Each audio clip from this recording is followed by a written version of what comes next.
दोस्तों, एक पल के लिए सोचो, एक ऐसी दुनिया जहाँ जुल्म छाया हुआ हो, जहाँ इंसान इंसान का खून बहाए, जहाँ मजलूम की चीख पुकार सुनने वाला कोई ना हो। और फिर एक शख्स दुनिया में आए जो ना सिर्फ अपनी कौम बल्कि पूरे जहान के लिए रहमत बन जाए। ये शख्स कोई और नहीं बल्कि हमारे नबी मोहम्मद सल्लल्लाहु अलैहि वसल्लम है। कुरान में अल्लाह ने कहा, हमने तुम्हें तमाम जहान के लिए रहमत बनाकर भेजा। मगर दोस्तों, सवाल ये है, आखिर क्यों नबी करीम सल्लल्लाहु अलैहि वसल्लम को रहमतुल लिल आलमीन कहा गया? दोस्तों, हमारे नबी के आने से पहले अरब की ज़मीन जुल्म और सितम, कुफ्र और शिर्क और जहालत में डूबी हुई थी। गरीबों पर जुल्म होता, गुलामों को इंसान ही नहीं माना जाता और लड़कियों को जिंदा गाड़ दिया जाता। औरत का अपना कोई मकाम ना था, इंसानियत की कोई कदर नहीं थी। हर कबीले का अपना खुदा, अपना दीन और अपनी ताकत थी। शिर्क इतना ऊंचा पहुंच चुका था, इंसानियत टूट चुकी थी।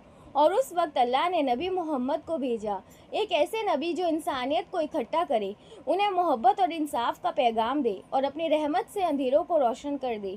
सबसे पहले देखिए नबी के अखलाक। अपने दुश्मनों के लिए भी वो दुआएं करते।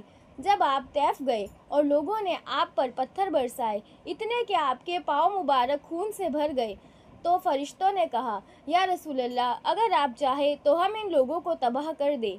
लेकिन हमारे नबी ने आंसुओं भरी दुआ की, नहीं, मैं दुआ करता हूँ कि अल्लाह इनकी आने वाली नस्लों को हिदायत दे। दोस्तों, जो शख्स अपने दुश्मनों के लिए भी बद दुआ नहीं करता बल्कि हिदायत की दुआ करता है, वही तो है रहमतुल लिल आलमीन। फिर मदीना पहुंचकर हमारे नबी ने पहला काम ये किया कि एक ऐसा चार्टर यानी एक्ट बनाया जिसमें मुसलमान, ज्यूस, क्रिश्चियन सबके हुकूक बराबर रखे गए। सोचो, उस दौर में जब सिर्फ ताकत और कबीले की सरकारें चलती थी, वहाँ नबी ने इंसाफ का निजाम बनाया। फिर मजलूम और गरीबों का हक भी सुरक्षित हुआ। ये थी नबी की रहमत, जो सिर्फ मुसलमान तक महदूद नहीं थी बल्कि तमाम इंसानियत के लिए थी। हमारे नबी की एक और मिसाल देखिए। रोज़ एक यहूदी औरत हमारे नबी पर कचरा फेंकती, लेकिन एक दिन वो बीमार हो गई, इसीलिए नहीं आई। तो हमारे नबी खुद उसके घर गए और उसकी बीमारी में उसका हालचाल पूछा। सोचो दोस्तों, आज कोई कचरा फेंक दे तो हम कितना लड़ाई करते हैं, लेकिन हमारे नबी, जो नबी होकर भी उस औरत को कुछ ना बोला, ना उसे बद्दुआ दी, बल्कि उसकी बीमारी में उसकी हालचाल पूछने चले गए। ये है हमारे रहमतुल लिल आलमीन। आपने गुलामों को इज्जत दी, हज़रत बिलाल को आज़ादी दी और उनको इस्लाम में इज्जत का मकाम दिया। ये वही गुलाम थे जिन्हें लोग इंसान भी नहीं समझते थे। एक बार एक जानवर को देखकर नबी रो दिए, क्योंकि उसका मालिक उसे भूखा रखता था। नबी ने फरमाया, जो किसी पर रहमत नहीं करेगा, अल्लाह उस पर रहमत नहीं करेगा। दोस्तों, यहाँ समझने की बात है, हमारे प्यारे नबी की रहमत सिर्फ इंसान तक नहीं बल्कि हर जानवर, पेड़ पौधे, परिंदे और पूरी मखलूक तक थी। और जब अपनी उम्मत की बात आई तो हमारे नबी की रहमत और प्यार की मिसाल ही कुछ और बन गई। एक रात हज़रत आयशा ने देखा कि हमारे नबी रात भर सजदे में रो रहे हैं और दुआ कर रहे हैं, या अल्लाह मेरी उम्मत को बख्श दे।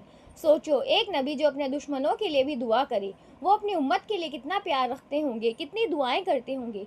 और क़यामत के दिन नफ्सी नफ्सी के आलम में हमारे नबी ही होंगे जो कहेंगे, उम्मती उम्मती, मेरी उम्मत को बचा लो। दोस्तों, ये है असल वजह कि हमारे नबी को रहमतुल लिल आलमीन कहा गया।